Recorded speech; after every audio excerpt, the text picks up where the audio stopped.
السلام علیکم ورحمۃ اللہ وبرکاتہ۔ کیسے ہو پیارے پیارے ننھے منھے ساتھیوں؟ گرمیوں کی چھٹیاں شروع ہو گئی ہیں۔ کیا آپ نے اپنا چھٹیاں کا ہوم ورک کر لیا ہے؟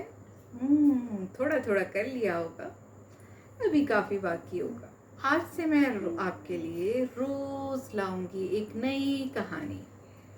پہلے آپ نے اپنا کام مکمل کرنا ہے، امی نے آپ کی جو کام کہا ہے وہ ختم کرنا ہے، پھر آپ آرام سے بیٹھ کے میرے ساتھ مل کر کہانی سنیے گا۔ کہانی کا عنوان ہے میری گھڑی۔ امجد ایک سست ترین طالب علم ہے۔ آج بھی اپنی بری عادت کے مطابق دیر سے سو کر اٹھا اور جب اسکول پہنچا تو دروازہ بند پایا۔ امجد نے اپنے ہاتھ کی طرف دیکھا اور کہنے لگا، اگر میرے پاس بھی گھڑی ہو تو میں کبھی 1 منٹ کی بھی تاخیر نہ کروں۔ اے کاش میرے والد بھی مجھے گھڑی خرید کر دے دیتے۔ پرنسپل صاحب نے چوکیدار سے پوچھا، تمام طلبہ آ چکے ہیں کیا؟ اس نے جواب دیا، جی ہاں، لیکن پرنسپل صاحب نے کہا، لیکن کیا؟ کون باقی ہے اور کون دیر سے آیا ہے؟ چوکیدار نے کہا، امجد۔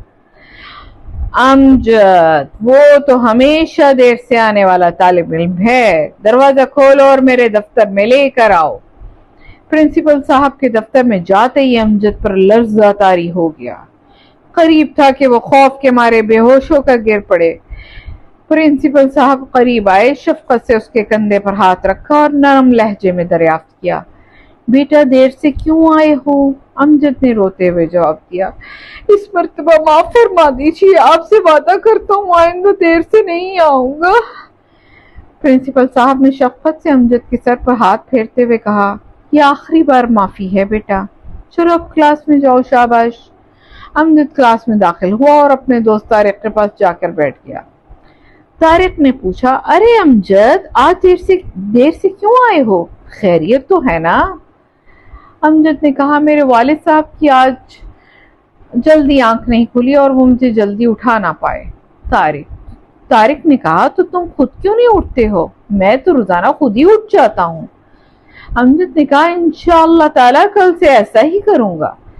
چھٹی کے بعد امجد گھر آیا اور اپنے والد صاحب کا انتظار کرنے لگا۔ کل تو والد صاحب نے گھڑی لانے کا وعدہ کیا تھا۔ والد صاحب کی آواز سنی تو امجد تیزی سے والد صاحب کی طرف بڑھا۔ والد صاحب نے گھر میں داخل ہوتے ہی پہلے دعا پڑھی، پھر السلام علیکم ورحمۃ اللہ وبرکاتہ کہا۔ امجد نے وعلیکم السلام ورحمۃ اللہ وبرکاتہ جواب میں کہا، اور جب ان کے ہاتھ میں خوبصورت گھڑی دیکھی تو خوشی سے والد صاحب کے ساتھ چمٹ گیا اور گھڑی لے کر شکریہ ادا کرنے لگا۔ امجد گھڑی اپنے کمرے میں لا کر بہت غور سے گھڑی کی سوئیوں کو دیکھنے لگا۔ سوئیاں حرکت کر رہی تھی، امجد کی خوشی بڑھتی جا رہی تھی اور اس کی نظر گھڑی سے ہٹنے کا نام ہی نہیں لے رہی تھی۔ تھوڑی دیر کے بعد سیکنڈ والی سوئی نے منٹ والی سوئی سے کہا، یہ کیسا بیکار لڑکا ہے، گھڑی دیکھنے میں وقت ضائع کر رہا ہے، وقت سے فائدہ نہیں اٹھا رہا ہے، کہ اپنے کام انجام دے۔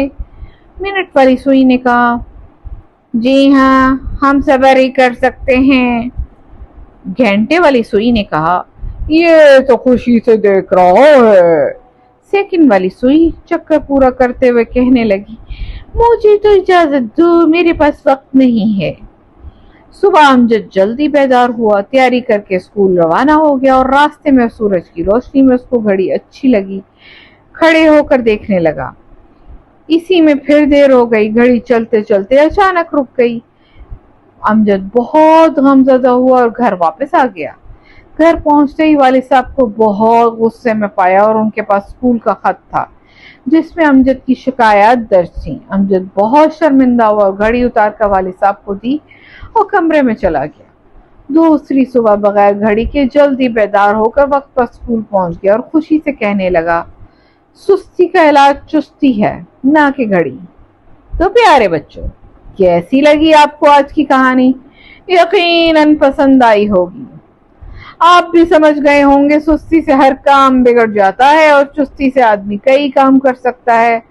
سستی آدمی کو کاہل اور کمزور کر دیتی ہے، جبکہ چستی آدمی کو صحت کو اچھا بھی رکھتی ہے، اور جب بڑے کسی کام کرنے کا ارادہ کرتا ہے تو سستی میں وہ کام نہیں کر پاتا۔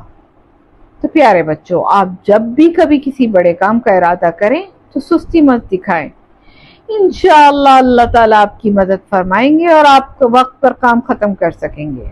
تو پیارے بچوں، کل پھر ملیں گے ایک نئی کہانی کے ساتھ۔ السلام علیکم ورحمۃ اللہ وبرکاتہ۔ پیارے بچوں، آپ نے میری گھڑی کہانی سنی، کیا آپ ان سوالوں کے جواب دے سکتے ہیں؟ سوال نمبر 1، امجد کیسا طالب علم تھا؟ سوال نمبر 2، امجد نے پرنسپل سے کیا وعدہ کیا؟ سوال نمبر 3، کیا امجد گھڑی ملنے کے بعد وقت پر اسکول جانے لگا تھا؟